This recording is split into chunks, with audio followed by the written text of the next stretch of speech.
The newest model in Adidas' speed boot lineup is looming large. We're already seeing pro players starting to train in blackout versions of this boot, and we're also getting little leaks that are gradually seeping through. So it could be here any time now, definitely within the next few months. So I thought that was the perfect opportunity for me to fully review and break down the current premier speed boot in Adidas' lineup.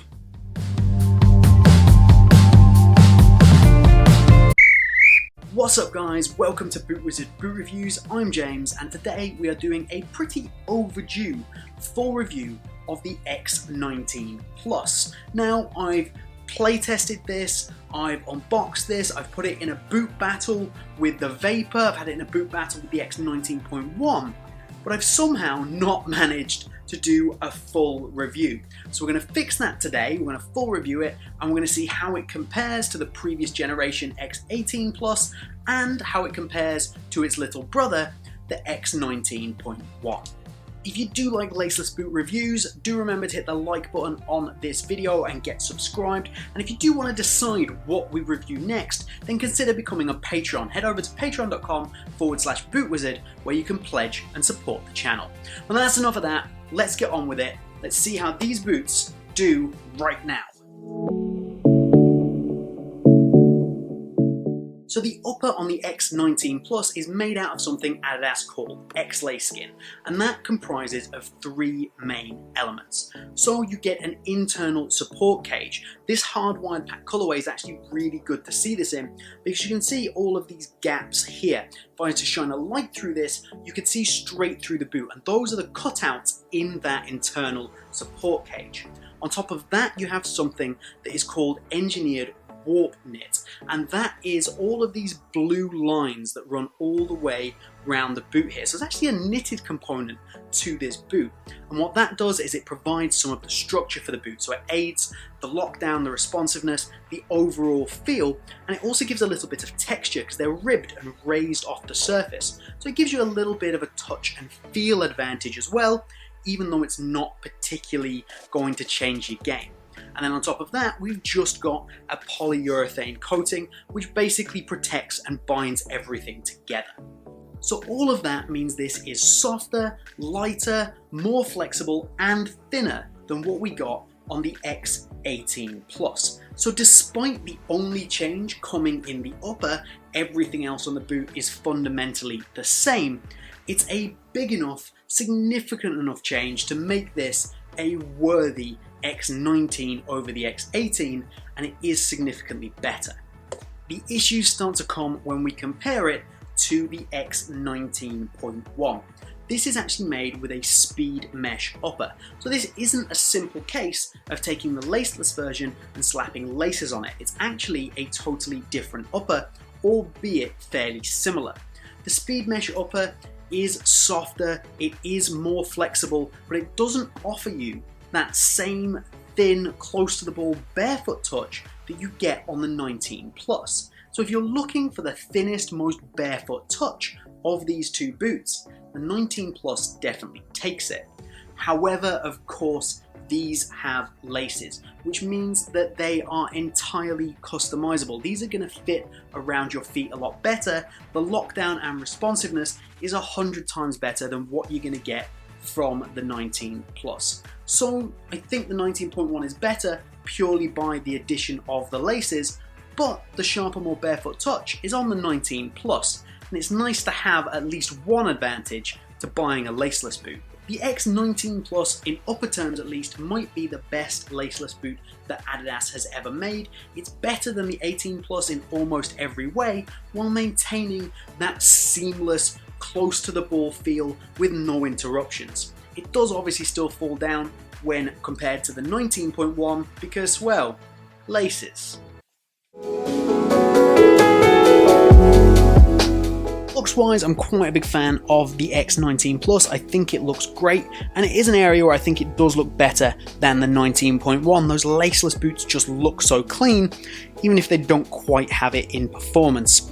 Then comparing it to the 18 Plus, you can see that they're basically the same. You can see that little bit of change of shape, and you can see that there has been a change in the tongue construction as well, but looks wise they are incredibly similar. You get the chrome sole plate on the bottom of the plus level models, which always looks great, but it doesn't affect performance and it's not really that important. Overall, I think a great looking boot, and definitely the best looking one of the three that I've got here.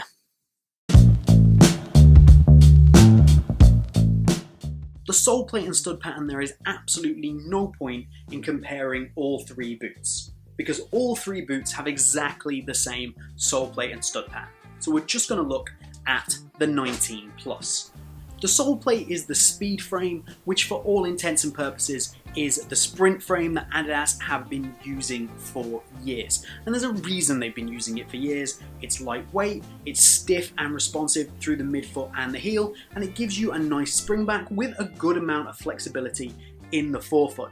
There's not really a great deal to complain about. Stud layout is also classic Adidas, with these 6 studs in the front, a support stud, and 4 studs in the heel. It's pretty much what you get across their entire range, although this is probably their most aggressive stud pattern, with these chevron and triangular shaped studs in the forefoot, and then these conical, slightly oval studs in the heel. It gives you their best, most aggressive traction.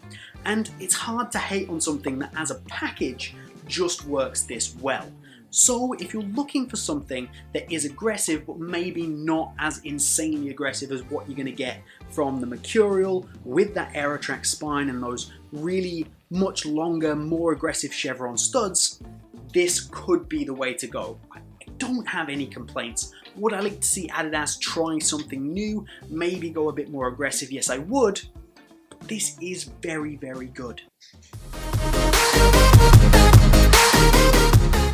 So let's take a look at the weight. These are speed boots. We want them to be light. Now for reference, these are all UK size 8. The X19 Plus is used, but not heavily. The 18 Plus, pretty similar, maybe a little more used. And my 19.1 is very used. So that is going to affect the weights slightly.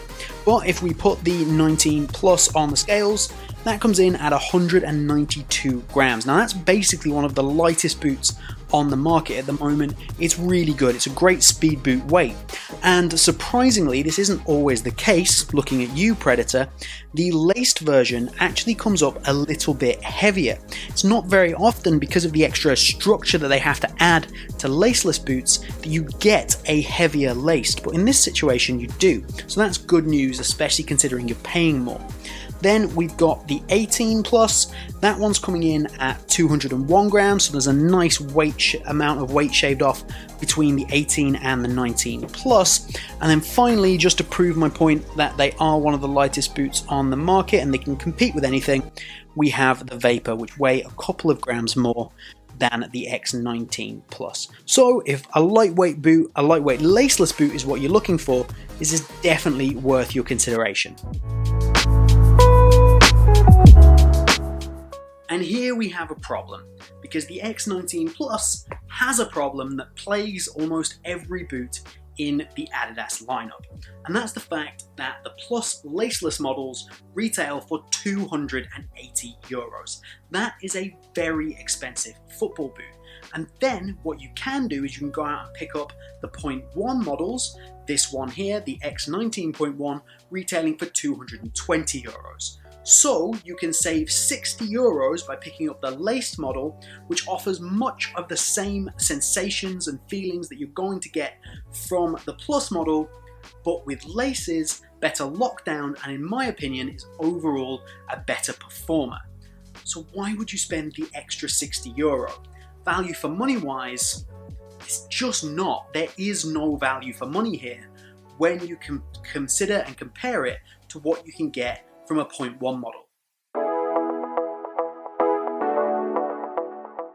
A quick look inside the boot, you get the standard Adidas insole, and you will notice that the size tag is actually attached to the insole now, because the upper is so thin and the way it's constructed, there's actually nowhere to put it on the inside. So it's on the insole. The insole itself has a nice synthetic suede top layer. It's the same as you're going to get across the Adidas brand.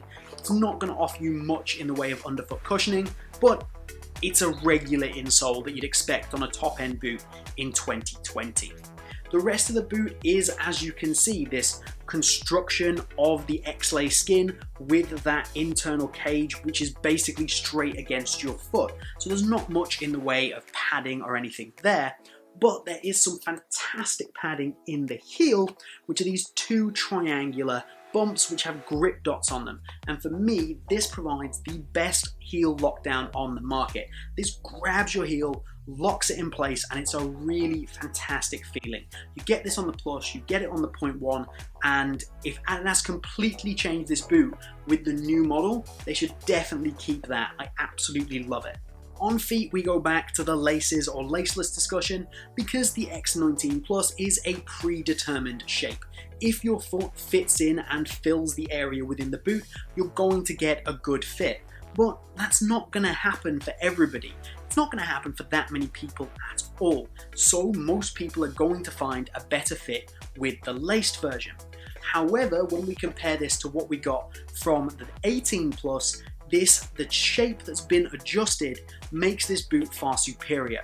It's taken down the volume in a lot of key areas, and the boot as a whole does fit more snugly to your feet.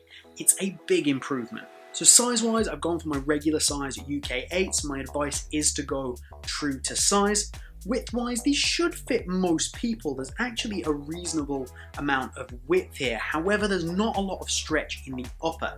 So while the tongue construction has been adjusted from the 18.1, and it certainly has a little bit more stretch, the boots are a little bit easier to get on. If the boots don't fit you when you first put them on, and you've had them on for a few minutes, the chances are it's not going to get any better over time. For a laceless boot, it's not bad, and the only thing I don't really like is the way that this claw collar at the front bunches up when it's on feet. It doesn't get in the way, it just looks pretty unseemly. It's a little bit annoying. To keep this short, probably Adidas's best laceless boot, far better than what you got from the previous X18 Plus, but 60 euros more expensive and not as good as what you can buy from the X19 Plus. Let me know what you think down in the comments. Are you a fan of laceless boots, the X19 Plus? If you want to be in on deciding what goes on the channel next, then do head over to Patreon, consider pledging. That's at patreon.com/BootWizard. And of course, like the video to show some support, and get subscribed if you want to get all of those future videos we post 3 times a week. But that's all from me here at BootWizard today. I hope you've enjoyed it. Have a good one, and I'll see you soon.